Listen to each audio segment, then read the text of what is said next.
Hello guys, my name is Anna and I'm a Ukrainian, and I have decided I will vlog daily from my country since the start of this awful war with Russia. And in my daily videos I try to update you on the important real-life situations in Ukraine, and of course I'm always glad to answer your questions and to clarify some facts from a history, culture background or whatever interests you.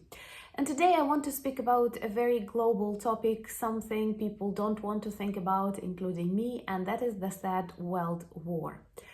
I was a kind of person who avoided reading books about war, watching films about war, because they caused strong inner discomfort inside of me and negative emotions. And sometimes I think maybe it was even a premonition of something that will happen in my country pretty soon during my lifespan.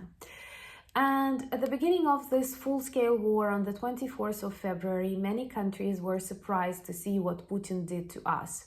We Ukrainians, despite the fact that we were warned about this danger, did not believe once again that full-scale bombardment, missile attacks and Russian tanks can actually cross the border of Ukraine and start ruining our life without no particular reason for that, except the craziness of the dictator and passiveness of the population. But it all happened and we were terrified, and these very few days, the very first days, were very decisive.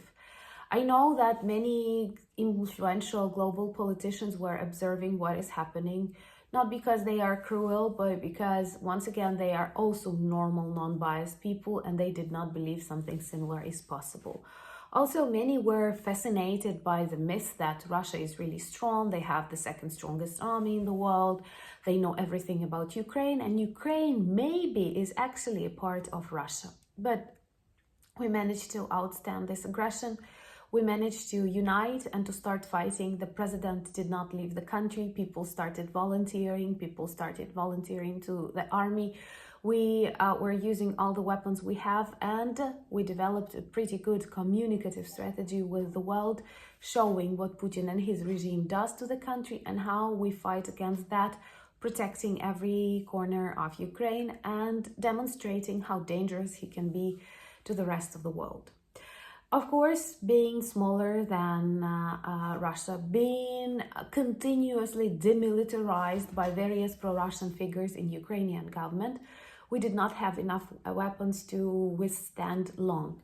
And we are very grateful to the countries that supported us then and support us now, for the very first voices that were heard and were crying, shouting in the support of Ukraine, to the United Kingdom, and Boris Johnson, who was among the first, to Poland, to the United States, to the Baltic countries, to many other beautiful nations, their people and their politicians who realized that, okay, it's not the time to quarrel, it's the time to unite and to try to stop this nightmare and Putin's military operation against sanity, against global peace.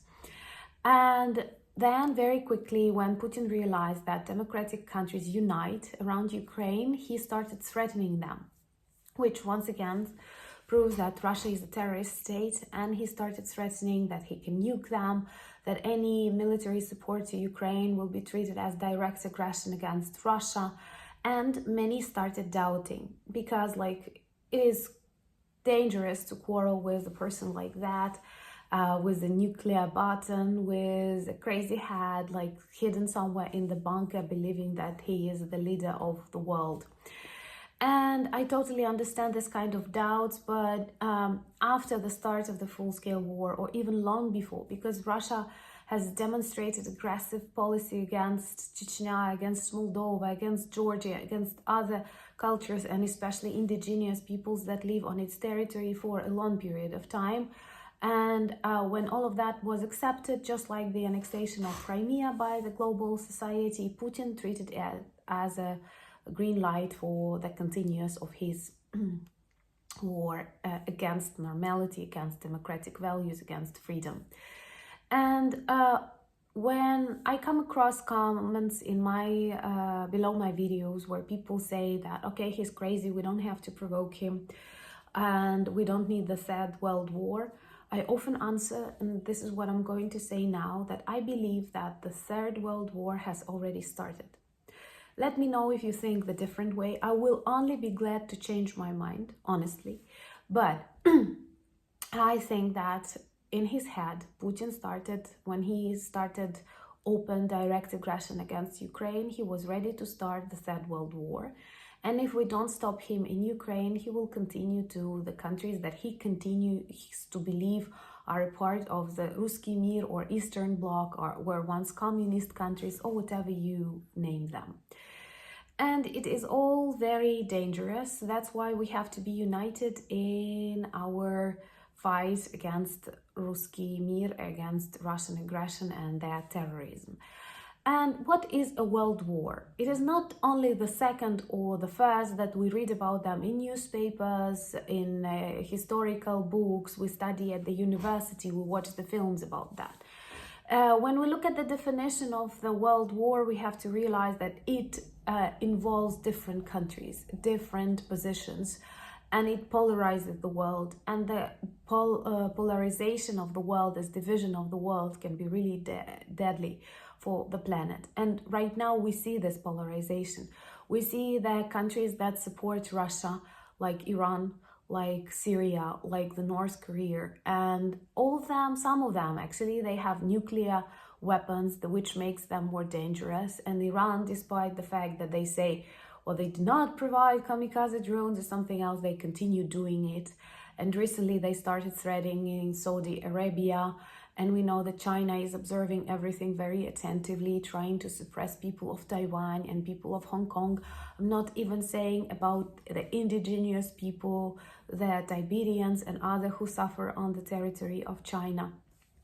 And from one point of view, we do see that Russia quickly loses many of its friends and many of the countries that previously respected it. For example, Erdogan is able to speak with Putin as like a macho leader, and we see that Putin is afraid of him. And for example, with this grain deal, he quickly took his words back and continued this grain deal after Erdogan promised to protect the sheep, even if Putin does not want that. So to some extent, we may say against among the Central Asian post-Soviet republics, there are also lots of negative attitudes to Putin's regime, and many of them want to liberate more and to like start supporting their languages, their culture, because they realize that they have different ways of development, but then maybe they slowly fall in the zone of influence. And I hate these ideas of zones of influence, but in the zone of influence of China, and all of that is getting very, very, very polarized. So I am also very much afraid of the Third World War. I realize that maybe it is already the beginning of it. But if we are able to stop Putin, we are able to demonstrate that democratic countries are united, people are strong, weapons are working, maybe we're able to stop it on the territories where it is now. And that would be a huge victory, not only for us, but for the rest of the civilized world too.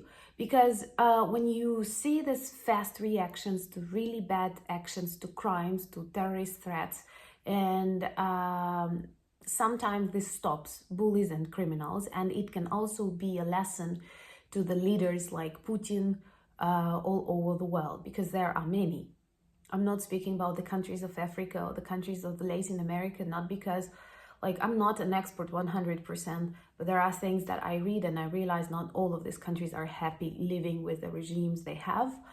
And of course, Putin and people like him will be ready to finance these countries and to fuel aggression, to fuel danger all over the world. And our task is to try to stop this polarization as soon as possible. And Ukraine plays a very important role here, together with all of our allies. Let me know, what do you think? Do you really feel like it is the beginning or the beginning of the Third World War? Is it possible in general, and what are the best ways to prevent it? I mean, my vision is just to stop Putin and to demonstrate that evil can be very quickly punished. Thank you for your support that you demonstrate to my country. If you like my videos, share and like them. Please support to the channel, as I believe people need to know more about Ukraine, and there are not so many of us English-speaking Ukrainian vloggers. Thank you for buying me coffees, becoming my patrons, and do ask me questions. What would you like to hear in my future vlogs? Slava Ukraini!